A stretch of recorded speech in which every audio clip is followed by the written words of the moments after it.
สวัสดีค่ะชวนทำขนมนมเนยง่ายๆกับ Easy Food by ชยาค่ะคลิปนี้มาชวนทำเค้กซิฟฟ่อนใบเตยไส้มะพร้าวอ่อนค่ะเค้กซิฟฟ่อนเนื้อนุ่มใส่ไส้ซอสมะพร้าวอ่อนด้านในหอมอร่อยทานเพลินเลยค่ะเราไปดูวิธีทำกันเลยค่ะเริ่มจากการทำซอสมะพร้าวค่ะใส่วิปปิ้งครีมนมสดน้ำมะพร้าวลงไปในภาชนะตามด้วยน้ำตาลไอซิ่งและแป้งกวนไส้คนให้เข้ากันจนน้ำตาลไอซิ่งและแป้งกวนไส้ละลายดีเมื่อละลายดีแล้วก็ให้เราเปิดเตาค่ะจากใช้เป็นไฟอ่อนนะคะแล้วก็คนไปเรื่อยๆค่ะคนไปจนกระทั่งส่วนผสมเริ่มร้อนและใกล้จะข้นก็ให้เราใส่เนื้อมะพร้าวลงไปเลยค่ะจากนั้นก็คนต่อค่ะคนจนกระทั่งส่วนผสมมีลักษณะข้นและเดือดเล็กน้อย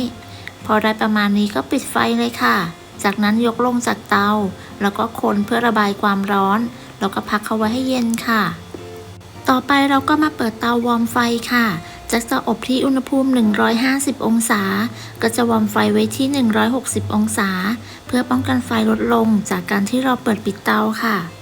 เสร็จแล้วก็ไปทำการแยกไข่ค่ะจะใช้เป็นไข่ไก่เบอร์2จำนวน3ฟองแยกไข่แดงและไข่ขาวออกจากกันโดยระวังอย่าให้มีไข่แดงติดไปในไข่ขาวค่ะและอย่าลืมเลือกใช้เป็นไข่สดใหม่เค้กจะได้ไม่คาวและไข่ขาวก็จะได้ตีขึ้นง่ายด้วยค่ะต่อไปก็มาทำส่วนผสมของไข่แดงค่ะใส่น้ำตาลทรายและเกลือลงไปในไข่แดงแล้วก็คนให้เข้ากันค่ะเมื่อคนเข้ากันดีต่อไปก็ใส่นมสดและน้ำมันพืชค่ะหรือจะเปลี่ยนเป็นน้ำมันคาโนล่าหรือน้ำมันรำข้าวก็ได้ค่ะแล้วก็คนส่วนผสมให้เข้ากันค่ะใส่กลิ่นใบเตยและสีเขียวเล็กน้อยค่ะถ้าเพื่อนๆไม่อยากใส่กลิ่นใบเตยจะใช้น้ำใบเตยเข้มข้นก็ได้ค่ะในปริมาณ20กรัมจากนั้นก็คนให้เข้ากันค่ะ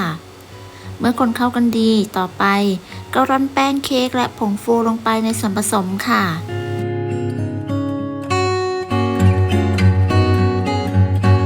แล้วก็คนส่วนผสมให้เข้ากันด้วยความเร็วค่ะคนให้เข้ากันด้วยความเร็วจนกระทั่งไม่เหลือเม็ดแป้งค่ะจากนั้นก็พักส่วนนี้ไว้ก่อนต่อไปเรามาตีไข่ขาวค่ะเปิดสปีดความเร็วกลางตีไข่ขาวให้ขึ้นฟองหยาบเล็กน้อยจากนั้นใส่น้ำมะนาวถ้าไม่มีเปลี่ยนเป็นครีมออฟทาท่าหรือน้ำส้มสายชูได้ค่ะต่อด้วยใส่น้ำตาลทรายค่ะโดยแจ็คแบ่งใส่น้ำตาลทราย3ครั้งค่ะแต่ละครั้งก็ให้ห่างกันประมาณ 10-15 วิค่ะ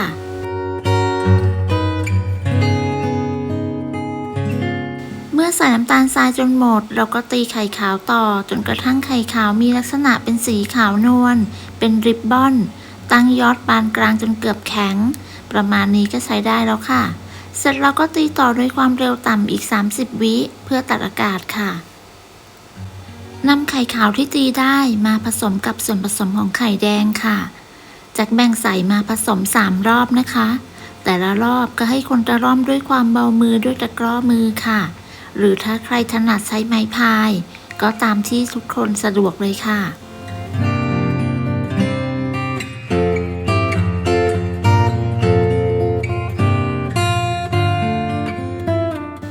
คนตะล่อมส่วนผสมจนเข้ากันดีแล้วเราก็นำส่วนผสมที่ได้ไปตักใส่ถ้วยเลยค่ะ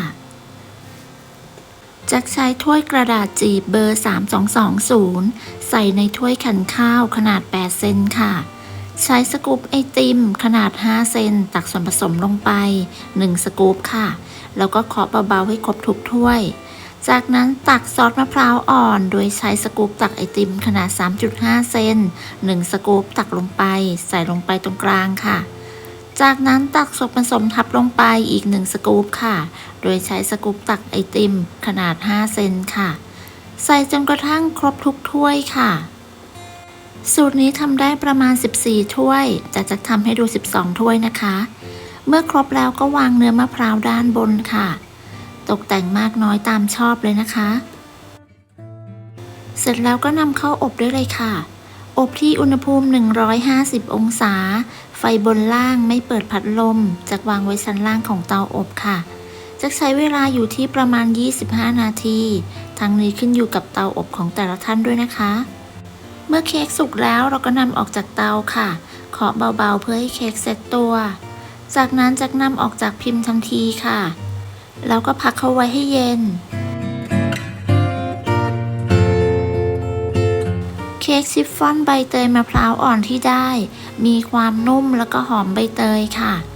ตัวซอสมะพร้าวก็จะมีความหวานน้อยหอมอร่อยมากๆเลยค่ะสูตรชิฟฟ่อนใบเตยไส้มะพร้าวอ่อนสูตรนี้หอมอร่อยทำง่ายมากๆเลยค่ะจะทำทานเองหรือจะทำเป็นอาชีพเพื่อสร้างรายได้ก็สามารถทำได้ค่ะทำขายในราคา 10-15 บาทก็ได้กำไรแล้วค่ะแจ็คแพ็คใส่กล่องให้ดูเพื่อเป็นแนวทางด้วยค่ะแจ็คใช้กล่องขนาดประมาณ 8 เซนเป็นฝาล็อกแบบนี้ค่ะขอบคุณสำหรับการติดตามรับชมคลิปนี้นะคะถ้าเพื่อนๆชอบก็อย่าลืมไปลองทำกันดูได้ผลยังไงก็มาคอมเมนต์คุยกันค่ะสำหรับคลิปนี้จะต้องลาไปก่อนพบกันใหม่ในคลิปหน้านะคะสวัสดีค่ะ